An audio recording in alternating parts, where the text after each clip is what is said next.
നമസ്കാരം. റാഫ്റ്റോക്ക് ഫുട്ബോളിലേക്ക് അവർക്കും സ്വാഗതം. ഫെബ്രുവരി 1 നടക്കുന്ന Inter Miami versus Al Nassr പോരാട്ടം ആരാധകർ വളരെ ആകാംക്ഷയോട് കൂടിയിട്ട് നോക്കിയാണ്. റിയാദ് സീസൺ കപ്പില് മെസ്സിയും ക്രിസ്ത്യാനോയും നേർക്ക് നേർ വരുന്നു എന്നുള്ളത് തന്നെയാണ് ആ ഒരു മത്സരത്തിലേക്ക് ആരാധകരെ ആകർഷിക്കുന്നത്. പക്ഷേ ക്രിസ്ത്യാനോ ആ മത്സരം കളിക്കുമോ എന്ന കാര്യത്തിൽ ഇപ്പോൾ ചെറിയ ആശങ്കയുണ്ട്. നമുക്കറിയാം, ക്രിസ്ത്യാനോക്ക് പരിക്കുള്ള കാരണമാണ് അൽ നസറിന്റെ ചൈനീസ് ടൂറിൽ മത്സരങ്ങൾ കളിക്കാതെ അവർ തിരിച്ചു വന്നത്. ഇപ്പോൾ അവർ റിയാദിൽ തിരിച്ചെത്തിയിട്ടുണ്ട്. ക്രിസ്ത്യാനോയുടെ പരിക്കിന്റെ വിവരങ്ങൾ ഇനിയും ഒഫീഷ്യലായിട്ട് പുറത്തേക്ക് വരേണ്ടതുണ്ട്. അദ്ദേഹം കളിക്കുമോ എന്ന കാര്യത്തിൽ ഒരു വ്യക്തതയുമില്ല എന്നുള്ളതാണ് യാഥാർത്ഥ്യം. ക്രിസ്ത്യാനോയെ കൂടാതെ അൽ നസറിന് മറ്റു പ്രധാനപ്പെട്ട താരങ്ങളെയും മിസ് ചെയ്യും.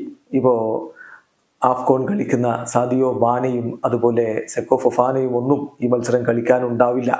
അതോടൊപ്പം AFC ഏഷ്യൻ കപ്പിൽ കളിക്കുന്ന അൽ നസറിന്റെ താരങ്ങളും ഈ മത്സരം മിസ് ചെയ്യും. അപ്പോൾ അങ്ങനെ വരുമ്പോൾ ഒരു പൂർണ്ണ ശക്തിയുള്ള ടീമും കൊണ്ടല്ല അൽ നസർ കളിക്കുക. ക്രിസ്ത്യാനോ കളിക്കുമോ എന്ന കാര്യത്തിൽ ഇനിയും വ്യക്തത വരേണ്ടതുണ്ട്. പരിക്കിന്റെ പ്രശ്നമുണ്ടെങ്കിൽ പരിക്ക് പൂർണ്ണമായി ഭേദമാവാതെ ക്രിസ്ത്യാനോ മത്സരം കളിക്കില്ല എന്ന കാര്യം ഉറപ്പാണ്. അതാണ് അദ്ദേഹത്തിന്റെ ഒരു പോളിസി. അതുകൊണ്ട് തന്നെയാണ് ചൈനയിലും അദ്ദേഹം കളിക്കാതിരുന്നത്.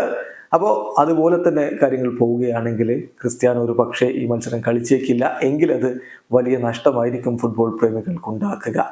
ഏതായാലും അൽ നസറിന്റെ പ്രോബിൾ ലൈനപ്പ് എങ്ങനെയാവും നമ്മളൊന്ന് പരിശോധിക്കുകയാണ്. ഗോൾ കീപ്പറായിട്ട് ഡേവിഡ് ഓസ്പിന ഇപ്പം അവരുടെ ടീമിൽ രജിസ്റ്റർ ചെയ്തിട്ടുണ്ടായിരുന്നില്ല. എങ്കിൽ പോലും ടീമിനോടൊപ്പം ഉണ്ട്.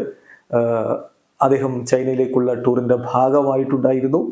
അതോടൊപ്പം തന്നെ ഇത് ഒരു ഒഫീഷ്യൽ മത്സരമല്ലാത്തത് കൊണ്ട് ഓസ്പിനയെ കളിപ്പിക്കാനാണ് സാധ്യത. പിന്നെ ഡിഫൻസിൽ ലാപ്പോർട്ടും അലംറിയും സെന്റർ ബാക്കുമാരുടെ റോളിൽ ഇരു പാർശ്വങ്ങളിലായിട്ട് അലക്സ് ടെല്ലസും സുൽത്താനും ഉണ്ടാവും. മധ്യനിരയിൽ ബ്രസോവിച്ചും അൽ ഹസനും അൽ സുലൈഹിമും ഒട്ടാവിയോയും, മുന്നേറ്റങ്ങൾ നയിക്കാൻ ആൻഡേഴ്സൺ ടാലിസ്ക ഒപ്പം മാരൻ, ഇവരെയാണ് നമ്മൾ പ്രതീക്ഷിക്കുന്നത്. ഇനി ഒരു പക്ഷേ ക്രിസ്ത്യാനോ ഓക്കെ ആണെങ്കിൽ, ഫിറ്റ് ആണെങ്കിൽ മാരന്റെ സ്ഥാനത്ത് ക്രിസ്ത്യാനോ വരും. അങ്ങനെയെങ്കിൽ ക്രിസ്ത്യാനോയും ടാലിസ്കയും ചേർന്നുകൊണ്ടായിരിക്കും മുന്നേറ്റങ്ങൾ നയിക്കുക. എന്തായാലും പൂർണ്ണ ശക്തിയുള്ള ടീമും കൊണ്ടല്ല അൽ നസർ കളിക്കുക എന്നുള്ള കാര്യം ഉറപ്പാണ്. വീഡിയോ അവസാനിക്കുന്ന ഫുട്ബോൾ ലോകത്തെ കൂടുതൽ വിശേഷങ്ങളുമായി റാഫ്റ്റോക്സ് വീണ്ടും എത്താം.